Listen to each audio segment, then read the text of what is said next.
pendant la période hivernale, on a une phase de latence, de dormance de la vigne.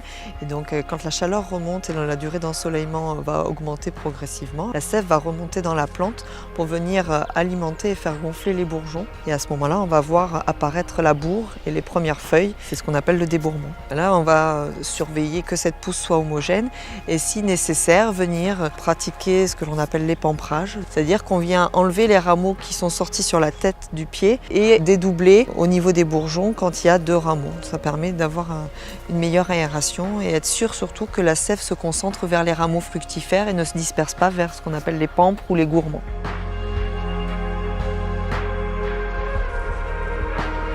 Nous, notre rôle, ça va être vraiment de canaliser cette énergie et cette source de vie qu'est la sève vers les rameaux qui sont fructifères pour s'assurer que le raisin qui va naître sera porteur d'une bonne qualité, sera le plus sain possible pour pouvoir après faire un vin de qualité.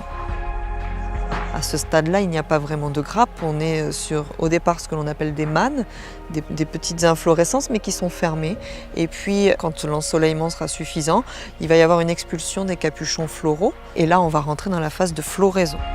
La floraison, en fait, elle est cruciale puisqu'on considère qu'à partir de la mi-floraison, il faut compter 120 jours pour arriver à la maturité parfaite du raisin.